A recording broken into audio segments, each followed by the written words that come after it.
Hey, real quick, if you haven't seen part one of this two-part series, it's linked down below. Here's the thumbnail. It's a pretty cool video on how I built the aprons and legs on these 5 dining tables. If you've already seen it, thank you so much. If you haven't, go check it out before you watch this one and then come on back. All right, let's get to it. Let me introduce you to the biggest client build I've ever done. Here is part 2 of these tables.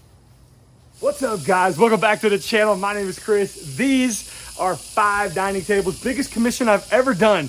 I want to thank my good friends at Total Boat for supplying all of the finish for these tables. I'm going to show you how I did it in this video. If you want to see it, let's go. Let's get right into it.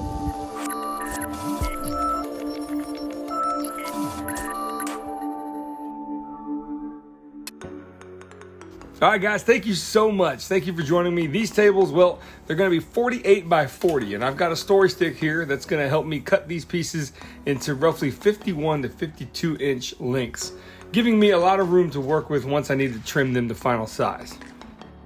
The yellow tape on my bench represents the width of the table, so once my pieces are a little oversized, I'm good to go by ripping them down here on the table saw. So because these pieces are jointed and planed on one side and one face, I'm able just to make the pass I need on the table saw at 90 degrees, giving me a really nice glue line, as you see here.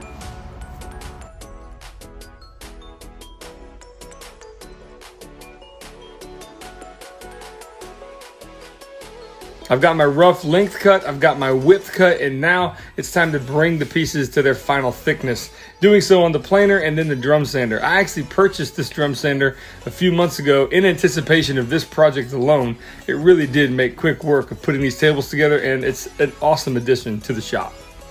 At this point, I'm taking a piece of maple and using it as pretty much a stop block. And yeah, speaking of awesome additions to the shop, well, I pulled the trigger. I finally had to get one of these. Again, in anticipation of this project, I figured I would outfit my shop with a little bit, well, some tools that were gonna help me get the job done just a little bit easier. The glue joints on this really are all the strength you need. However, this domino, well, it's gonna help me align these things just right, making my life just that much easier in this process.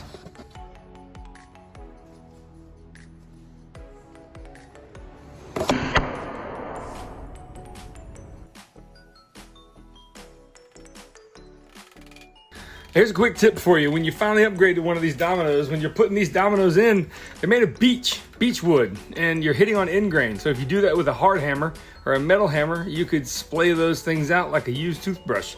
So be careful, go slow, take your time, and use a hammer that is, you know, somewhat of a softer variety. So now time for the glue up. I'm using 4 bar clamps on the bottom, but I'm using these kind of longer squeeze clamps to kind of help me squeeze everything together before I really drive it home with these bar clamps. I'm then gonna take 3 pipe clamps over the top, giving me even pressure. And I'll tell you what, this thing's not going anywhere. And my daughter has something to say. That's how we do it. So definitely stay tuned for more antics from those kids. This was a pretty cool project, and they spent a lot of time with me in the shop on this one, so there's more to come for that for sure. Now you can see I've got 2 maple tabletops already glued up, and then this mahogany one as well. The walnut, well, I did that a little differently, and I actually had some help as well. Good old mama helping me out, but let me explain. It is worth mentioning, if you have a lot of pieces of wood, which I did with this walnut tabletop, I had 7 slabs, and to do dominoes and the whole 9 yards at one time, gluing everything up would be a little bit nerve-wracking. Even though I'm using Titebond to extend, yeah, I decided to do this in 2 different parts. This panel was glued together and that one was glued together. I've waited about an hour or so. I've unclamped them and now I'm gonna glue everything together at once. Just so you know, you don't wanna get yourself in a nervous wreck, because I was gonna be crazy doing all those 7 pieces together at once. So yeah, sometimes it's smart just to do 2 at once and then put them back together.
had some imperfections. The maple and mahogany were actually in really great shape, but we're gonna fix these walnut imperfections just like this. The end grain has some cracks in it, so we're gonna fill it with some black CA glue.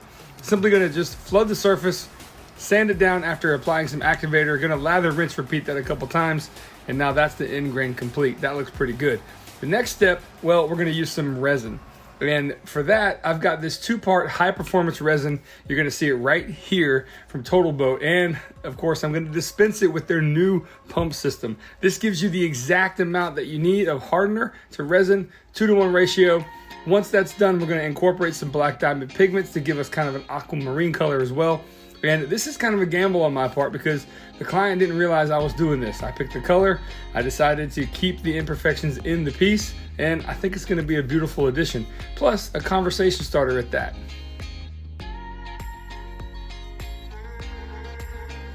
All right, if you think you got everything filled in, I got a little tip. A lot of times in the bottom of your pieces, the epoxy is gonna come through. And if you can push on it, and you see it kind of fills back in and there's no voids, you can probably rest assured that that cavity is full. There it goes, fills right back in. With the resin now set up, it's time to start putting a 1/4-inch round over on all these tabletops, and here comes some more shenanigans. All right, guys, work in progress here, and guess what? We found some hearing protection that finally works. Hey, well, maybe she can't hear me. Hi. Is it working? It is. Headphones off? Headphones off. Maybe the sound's off, I don't know. Anyway, wanted to give you an update here. Yeah, got tabletops everywhere. This is kind of fun. And you are just adorable. Hey, where are you going? So with a little hand sanding, sometimes it's monkey see, monkey do around here. Check this out.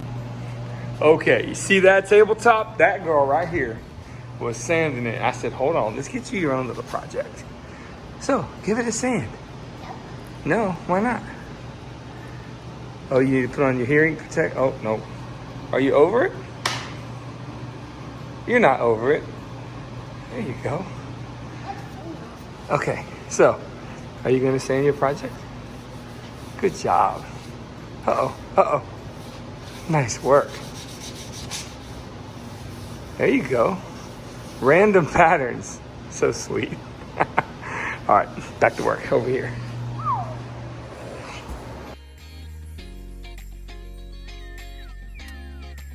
So I'm gonna sand all of these tabletops. You're gonna see me do one here to 220, top and bottom.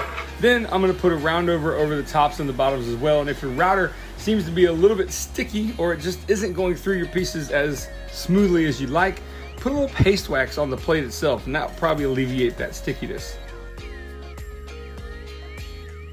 So now it's time to actually start the finishing process of these tables. After a little hand sanding, I'm gonna apply this wood sealer from Total Boat. It's basically a varnish primer. It's UV protecting, but it also really starts the beautification of the wood.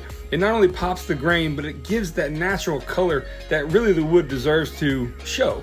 And this product as well is gonna be one of those things that I never knew existed until I got with these folks at Total Boat, but I'm so glad I did because it made the finishing of this table a really easy process. So this is definitely a step you should take if you're doing something that you really want to take pride in.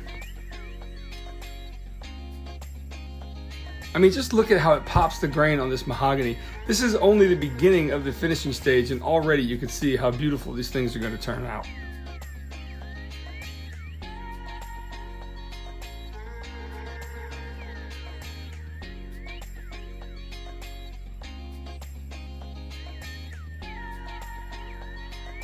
So the epoxy cured on the walnut, it's now time to take the tape off and sand it down to the surface of the wood. This process is pretty quick, took me about 30 seconds to do so with a random orbit sander. And you can see the epoxy really isn't that much. It just fills in the cracks like you need, gives that subtle hint. And with that wood sealer, you really get to see what it's gonna look like in the final product. To me, I like this color combo. Now, if I could tell you a quick little something about my little helper you're gonna see in a second, she really doesn't like the noise of the dust collector, but she wants to help clean up so bad she's willing to go through it. And it's really, really cool of her to do that. I'm really proud of her for that moment.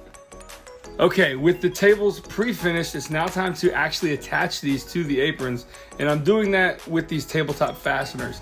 They're simply gonna go into the grooves we cut into the aprons that I mentioned in the previous video, and really simply, you're just gonna screw these into the bottom of the tabletop with that clip going into that groove, and this is what's gonna hold the apron to the table. All right, this is when all the organization of marking everything comes into play. This is the X base, and everything has been numbered. And if I walk over here, you can see these are the X legs that fit.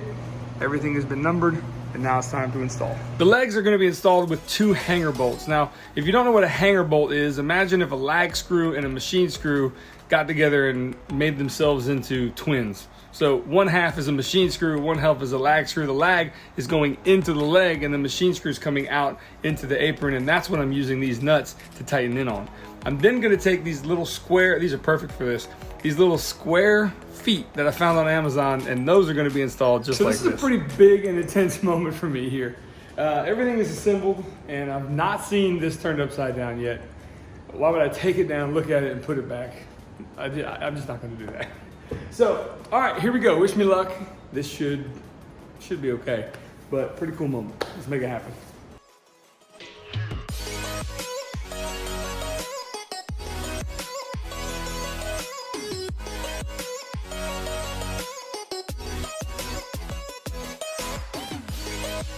Okay, now on the ground, I need to move these around. Since I'm a one-man shop, I entrust these little things. These are called movers dollies, 3-wheel. You put 2 table legs on one side and you get to the other and you're able to move it around. So this is definitely gonna help me. They're at Harbor Freight, they're cheap, they're like $5. So if you need these, pick them up.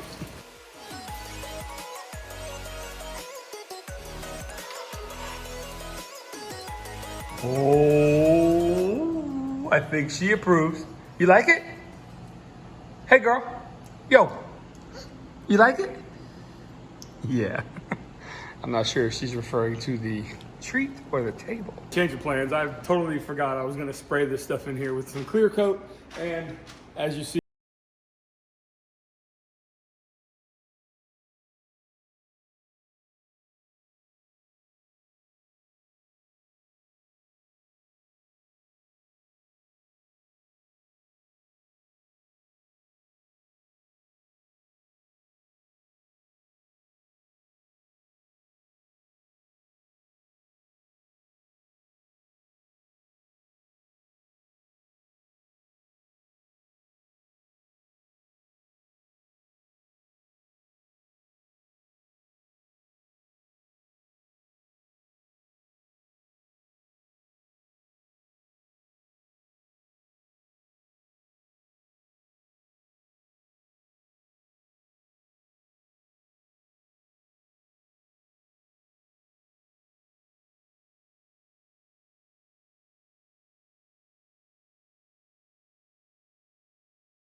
And the tables are looking good. So what we have so far are 4 coats of sprayed on water-based poly. And a lot of times what you find is that when you start finishing, if you're new to this, is that the finish just doesn't seem to come out like you really think it might. Your expectation management on it was probably greater than what you get. Meaning that it's not as smooth or it's not as glossy. Well, that's because you didn't take enough time. Finishing is a process that I've always thought sometimes takes longer than the process to build the thing you're finishing. So at this point, I've done 2 coats. Well, first we did a wood sealer. Then we sanded that down to about 320. I then put 2 coats of water-based poly and I sanded that by hand to 400. Okay, I use these, being patient. I then put 2 more coats of finish, and at this point, I am in the process of sanding to 1200 with my random orbit sander. Then I'm gonna have a really smooth like surface, but it's not quite finished. I'm then gonna put on a little bit thicker coat of the water-based poly with the gun, and I'm gonna spray it, essentially spray it this way along the table, and then come back and spray it this way while it's still wet. So 90 degrees from the original spray pattern. And that will give you a really nice finish. I've already done that on that brick patterned thing that you've seen, and it is, whew, it is nice. So if you're getting frustrated with your finishing, it's because maybe, just maybe, you're not giving yourself enough time and enough coats. More coats, the better. This is gonna end up with 5. I mean, you know, you could do 6 or 7. A lot of manufacturers recommend 3. Which is probably fine for protection, but for aesthetics and feel, I like to go a little bit more than that. Just want to give you that tip, and I'm going to keep working.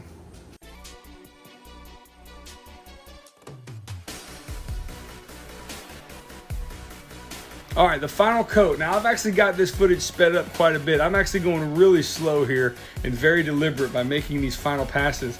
I then turn my body and the gun 90 degrees perpendicular to the original spray pattern, and then that is it complete. You can see the coating is wet still, and this is it's a cool feature of this is that it's a self-leveling finish as well. So when it's all said and done and it's dry, this is what you get. This is the effect, and it is an absolutely strong and beautiful finish. Again, I can't speak more highly of this stuff. It was meant for boats, so you know it's gonna be great on your dining room furniture or anything else for that matter. And of course, I gotta bring my little apprentice in to make sure that she approves. Hey, what do you think? 5 tables. 3 tables. What are they pretty? All right, let's count them. Come on. All right, how many tables are there? 5. 5. And they're so pretty. You like them? I like this one. Well, I like them all.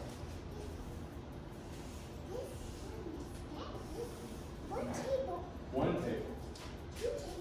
2 tables. 3 tables. 4 tables. And 5 tables. That's right. Excuse me, are we doing foxes in the shop? Yeah, all right, come on. Let's go. My goodness. You going too? Go ahead. You can see the place is set up for table making, but that's okay. Uh-oh, where'd the fox go? There she is. Oh man, good times. What is that? It is another gold. A golden table. You just kissed the table. Yo, did you kiss that table? Yeah. Oh, you guys, thanks so much for being so patient. And once I got these tables kind of all in a line, it gave me an idea. Check this out. You know what? Truth be told, this has kind of given me an idea that when I build myself something like this for my house, which I know a ton of woodworkers that don't have anything in their homes that they make for themselves. That's neither here nor there. But actually building 2 smaller tables like this And then when you need to, you can just separate them out. You have extra seating. Instead of maybe building something with a, really? Turn the light back on, thank you. These kids, man. Anyway, this is a pretty cool idea, pretty cool proof of concept. Okay, so look at that little kid over there. He's right there. He's turning the lights on and off. Okay, well, back to this. But yeah, 2 tables instead of 1. Push them together when you need them. Pull them apart when you need something else. Pretty cool concept, I think. Okay, so now it's time to flip these things over and put them on a moving blanket so you don't scratch that surface, and it's time to disassemble. Well, why am I doing that? Well, I've got to send these halfway across the United States, from northern Florida to middle Texas. And to do that, well, I got to take them apart. And hopefully whoever's going to put these back together is going to watch this video. At least that's the intent, so they can see how to build these things. So using a moving blanket, I'm just going to barely put the surface on the top, and we're just going to layer these tables up on the wall. Reason being, I've got to build a shipping crate to ship all these things over as well. They're going to go freight, and this is pretty much the best way to do it. As you see here are the tabletops. All that work in this one little area, and I'm pretty proud of it, quite frankly. And I'm really happy you guys were able to come along for this ride and join me for this. And of course, as I'm building this shipping crate, I've enlisted the help of my dad, and I've also got an entire video of the process of me doing this. Basically building this crate from start to finish. As you see, I'm just giving you kind of the cliff notes of what's going on here. But if you want to check that out, that video will be linked down below as well. And with that, they're packed up and ready to go. And here they are, ladies and gentlemen. This is such a cool moment. These tables are absolutely gorgeous, and I couldn't be more proud of them. Thank you so much. Well, there they are. These, let me tell you guys, man, this was an absolute blast to do. It was a very intriguing project to take on. I didn't think I could really do it, but I decided, you know what, I've got the shop. This is kind of what it's all about. Challenge yourself and see what you could do, and they came out beautiful. Again, I want to thank Total Boat as well for helping me and sponsoring this video, and I want to thank you guys as well. You guys are awesome. I absolutely love my audience. I very much appreciate you being here each and every video. Leave a comment down below. Let me know what you think. And don't forget, I got new merch, hats, t-shirts, all down below as well. Thank you so much for joining me. I really appreciate your viewership, and I will see you guys on that next video. Until then, take care.